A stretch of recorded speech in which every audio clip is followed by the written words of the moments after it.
Hey everybody, Matt Lawton here. This is the Astrological Winds channel. We're going to take a look at the astrological weather forecast for the week of September 21st through 27th. And I also want to take a look at that equinox chart set for Washington, D.C., which gives us a good look at the weather forecast for the next quarter for the United States as a country.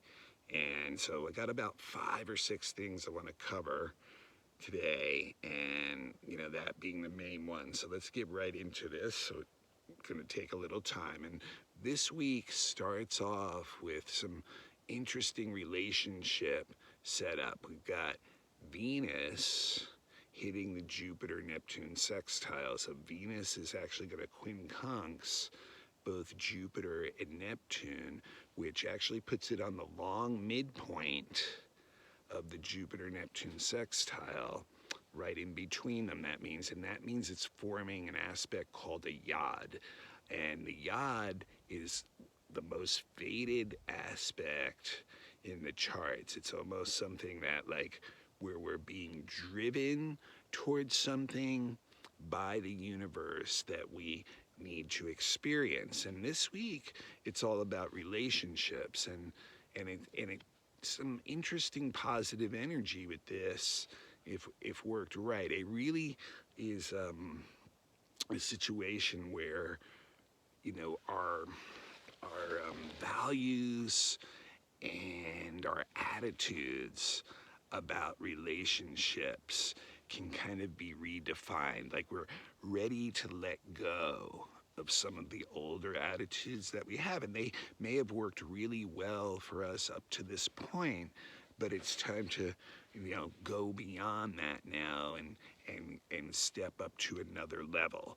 And one of the things about, like, Venus, Venus is the lower octave of love, or conditional love, and usually when I say relationships, people automatically think about romance, and I have to remind people, there's all kinds of relationships. So Venus is not necessarily just about romantic relationships, but in this case, with Jupiter and Neptune involved, it may be more of that prevalent, that energy as a possibility. It really stokes up the romantic imagination, really inspires us, gives us an optimistic attitude about the possibilities of love, romantic relationships and stuff. And the issue that that can come up with Neptune and Venus is, like, our values and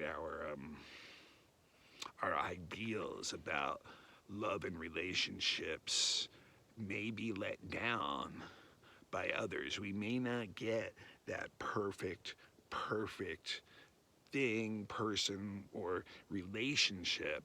We may have to, like, adjust our attitudes, redefine, let go of some certain things to let in new things. So it's a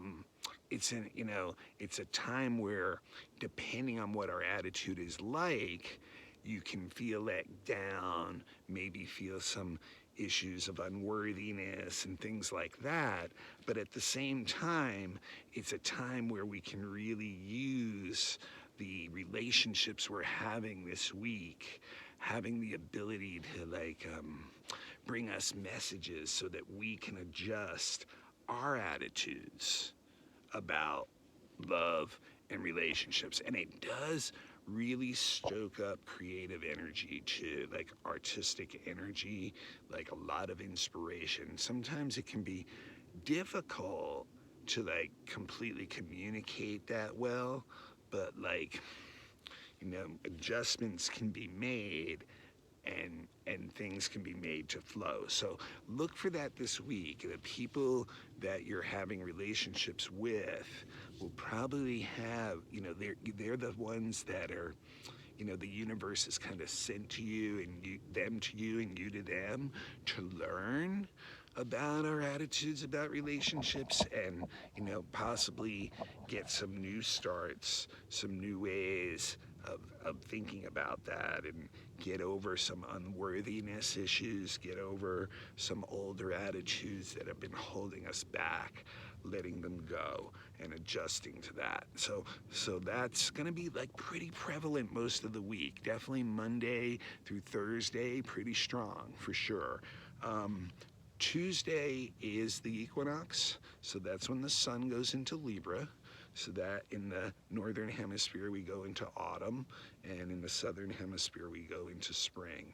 And it's a time when relationships, once again, are what our focus is on. So this is like, if you don't have a strong Libra energy in your chart, this is like the time of the year when Libra energy is most prevalent in a general sense across the whole earth and all of us. So we can really start to like tap into Libra energy and understand it better.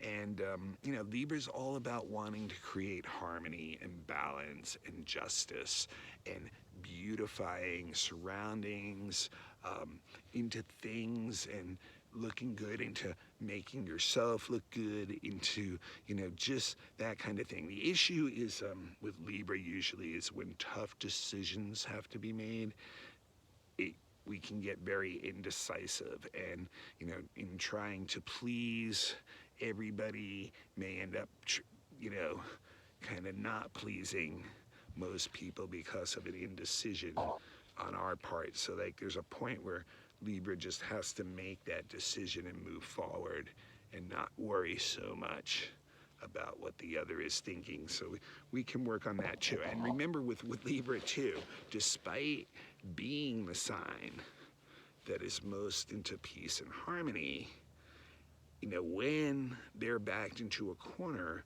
they will go to war over that, you know, open warfare to find what they define as equality and justice and peace and harmony. So like, you know, like literally it can be taken to that level, but we learn about ourselves from the other very much so during Libra. And so, you know, the equinox chart, when it's set for the capital of a country, will tell us a lot about the next quarter of that country and the energy at play. So I ran the chart for the equinox for Washington, D.C., for the United States, and I'm sorry if you're not from the United States and I'm not doing your country, but most of the followers, of course, are from the U.S. And so I'd like to take a quick look at that chart. And I'm a little bit low tech here, so the chart I don't have printed out. It's on my little notepad here, and I'm gonna see if we can get it onto the camera here without messing this up or taking too much of an awkward kind of moment here. So just bear with me a sec here, and I will see if I can get this set up for us so you guys can see that chart. I don't know how well this is going to work. But anyway, here we have the chart for the equinox. And I don't know, let me see if I can center this a little bit better for us. I'm not sure if this is gonna work, guys. Anyway, sorry about the low techness of this. And I know the screen is kind of reflecting the sun since I'm outside today in a different place than I'm normally doing things. So here we go. I think, no, that didn't work either. Okay. Anyway, take a look at that.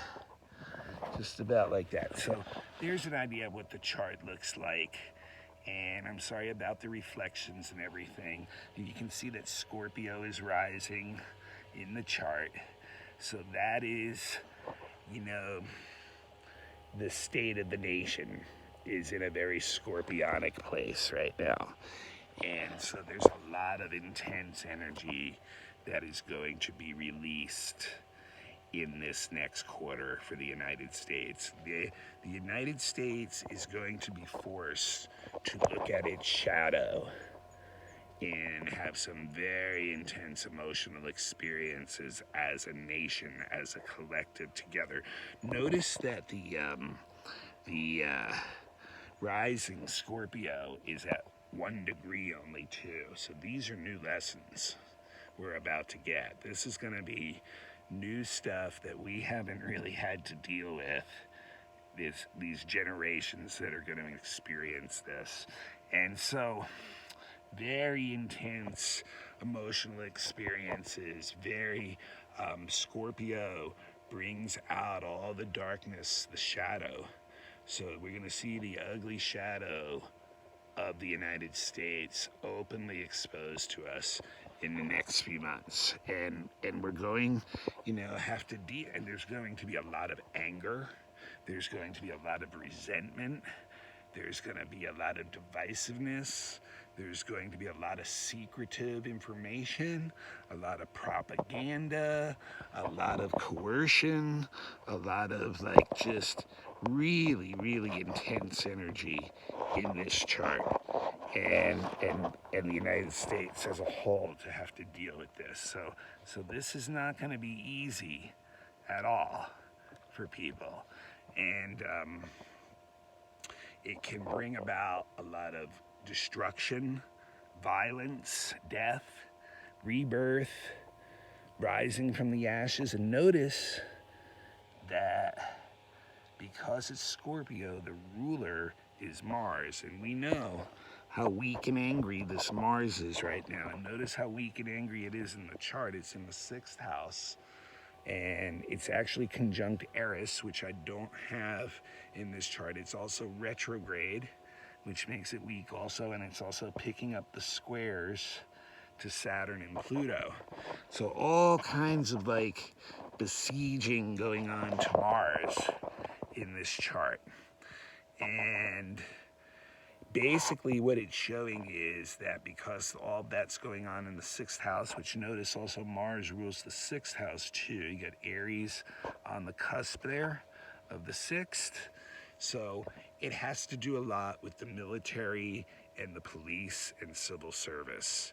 And notice there's Chirons in the 6th too. So basically the people, a lot of the destructive, intense power and energy is going to be because of issues with the police, issues with the military, issues with the civil service that are hurting the nation as a whole. And we can see this is already going on, where we have this division in the country over these, rioting, different factions showing up at the same protests, and violence occurring, the police getting involved, choosing sides.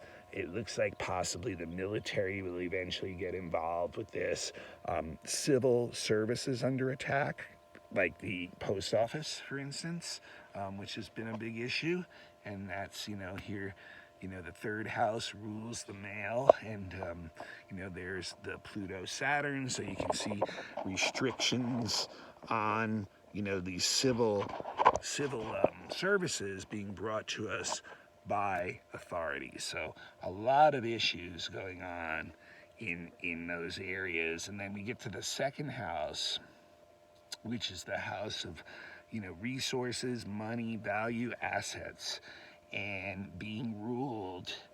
Once again, we've got the rulership in this chart with Scorpio. So there's a lot of and the South Node actually in the 2nd house too. There's a lot of karma involved in the way we've dealt with resources and assets and money that is going to come home to roost in this next quarter.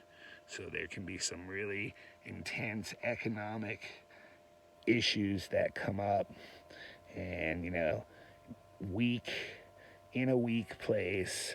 The moon is there in Sag, which means the people are going to once again be the ones who get the brunt of this energy that's coming in. And then the 3rd house is interesting too.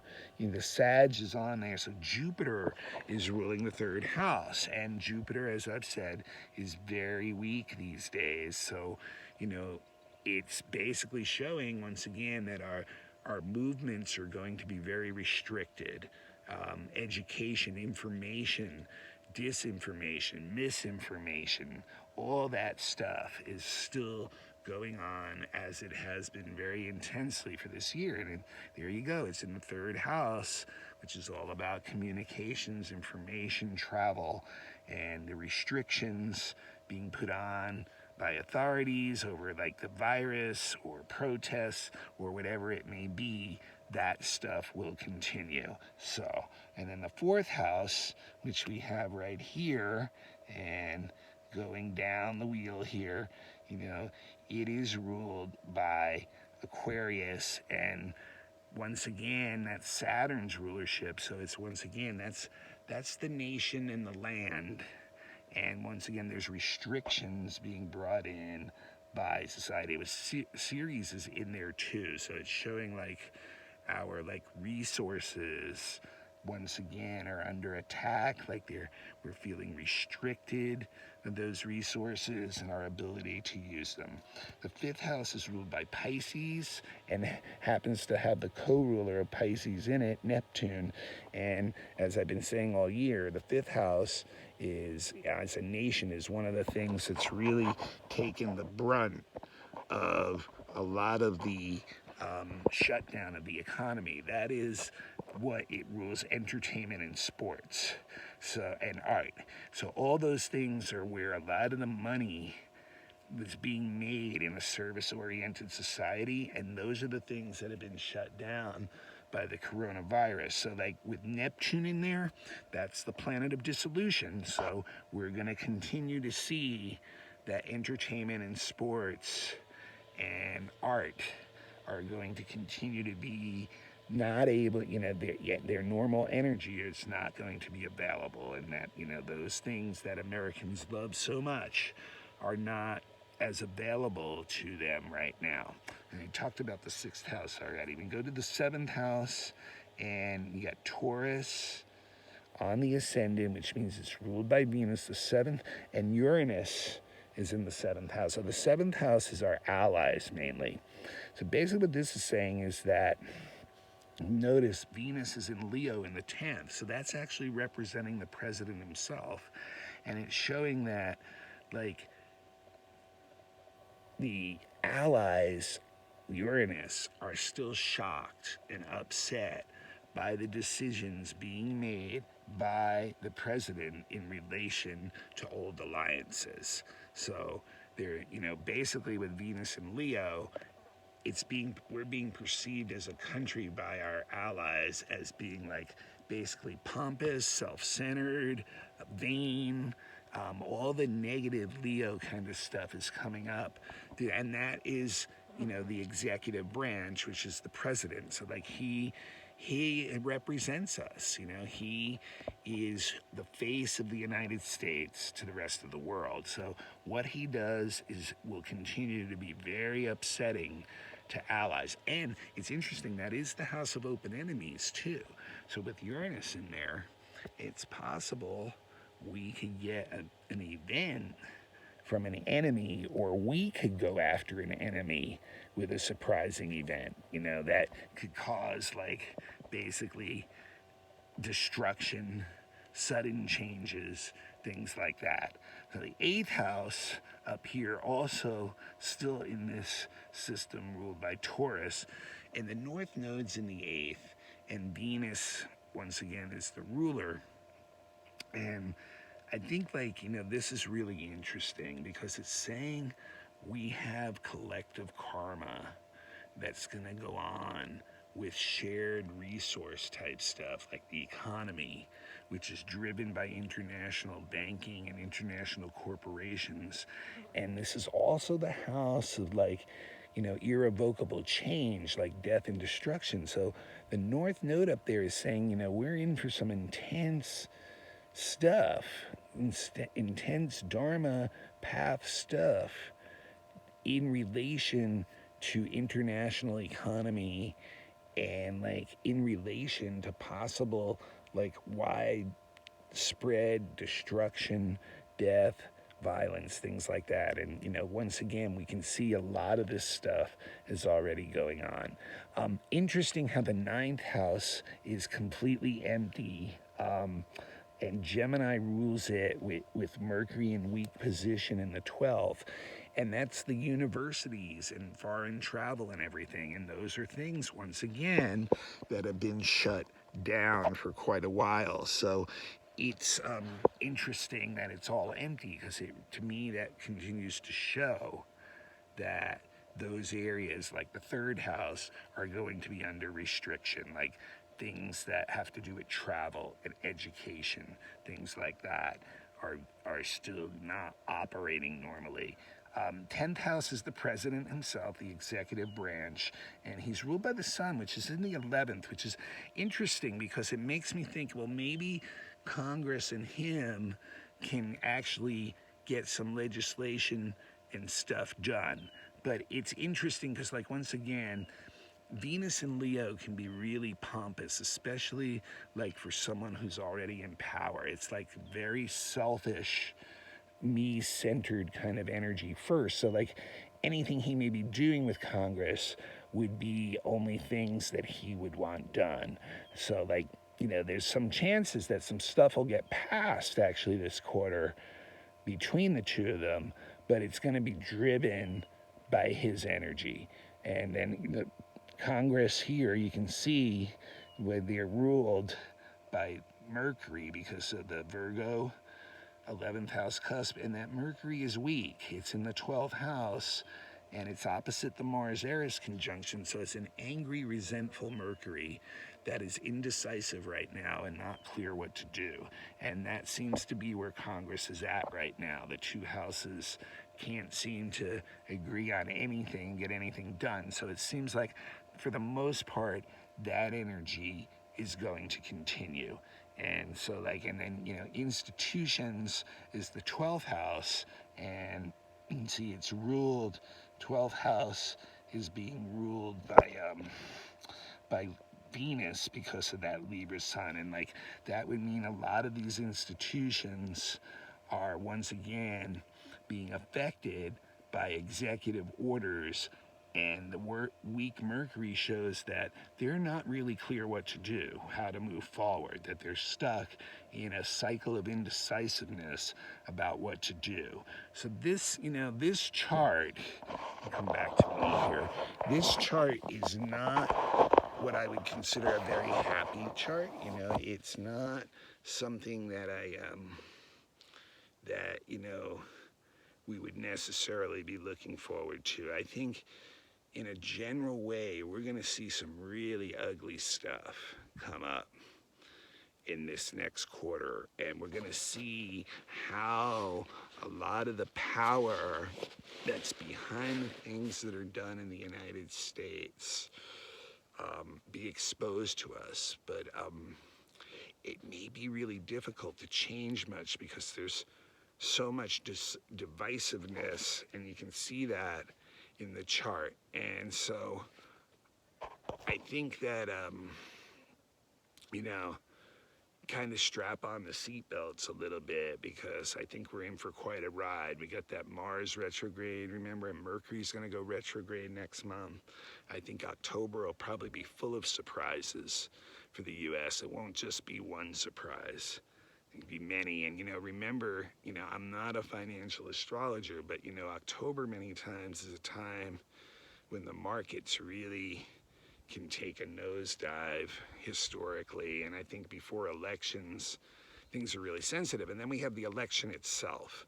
And it just seems that there's still going to be a lot of divisiveness after the election. And people are going to be upset, angry, resentful, and therefore probably engage in violent acts, some of them protesting, and the police and military will probably react to that in strong ways. Civil services under attack, things like that. So the U.S. is really in a big transformation right now.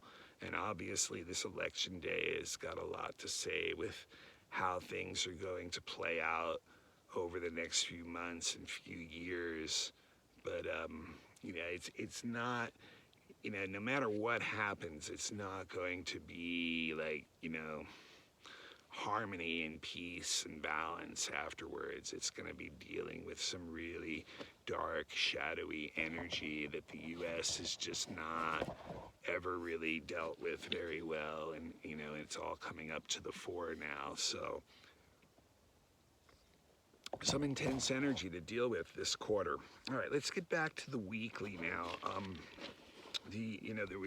There's three other things I wanted to mention just real quick. So Mercury on Wednesday. Mercury's not very happy right now. Remember, we had the Mercury-Pluto square yesterday, Sunday, which really looks into the psyche of ourselves and others, and really can dredge up some deep, shadowy stuff to be dealt with. And I think that, like, right now, Mercury's going to end up going into the square to Saturn next.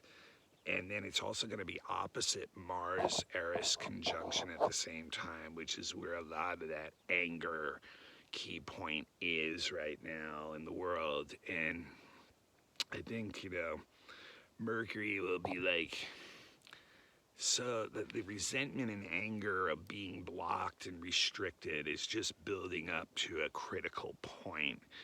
And I think, like, a lot of people are just going to make decisions to, like, move forward and do what they want to do in reaction to this, because they're feeling stuck, they're feeling angry, resentful, they, feeling like a lot of their lives have been taken away and by authorities, and they have to live under those restrictions as part of, like, a social contract. And so, like, you're going to see a lot of individually angry type energy come out. It's interesting. It's a T-square, basically. It's a cardinal T-square. So, because you got Mercury is opposite Mars, and then Saturn is at the point of the two of them. And the open end of the T-square is Cancer. And, that's where the solution usually lies, to, break the tension of a T-square, which is a highly tense aspect, highly challenging, and brings a lot of crisis. And so it's really saying, like, the loss of the emotional connection is where, we're going wrong here. Like, the Cancer energy of, like, being sensitive to others' needs, making sure others get nurturing that they need, the care and the resource that they need to survive, it's being overlooked, basically, by authorities. And that's what's, like, getting a lot of the anger individually. People are feeling threatened, that their survival ability is being taken away from them. So, like, that Cancer moon is like, how do we get back in touch with the emotional side of all this and start caring for ourselves and one another in a better way? So very interesting energy going on there. And like I said, that's peaking on Wednesday, Thursday. Saturday can be a tricky day for relationships. Like, I remember I was talking about the yod before, and I think what may happen by Saturday, we're going to click into Venus quincunxing Pluto now, after the quincunxes to Jupiter and Neptune. And it's also going to be Sessi Quadrate Chiron at the same time.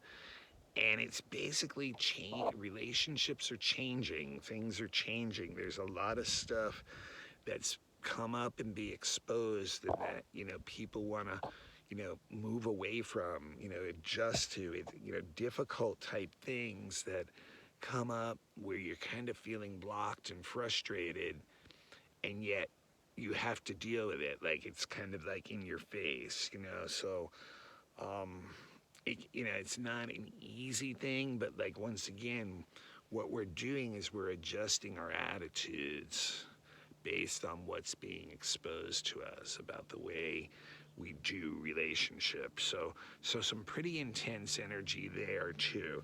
And then the last thing I want to mention is on Sunday, we got two of the planets are changing signs. And the important thing is Mercury is going to go into Scorpio. And, remember this year, all the Mercury retrogrades are in water signs. So Scorpio's a water sign, so we're going to get our third Mercury retrograde of the year in a water sign again, which means we're going to spend a lot of time in Mercury in Scorpio and that water sign.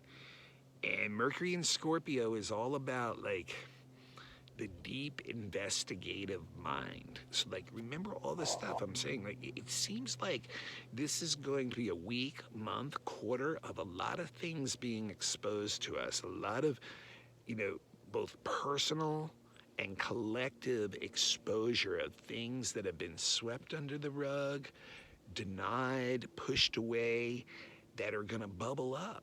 And like Mercury in Scorpio is gonna be like, okay, roll up the sleeves. Let's get down to business. Let's get down to the deep, dark shadow. Really take a look at this stuff and kind of do some work on this stuff.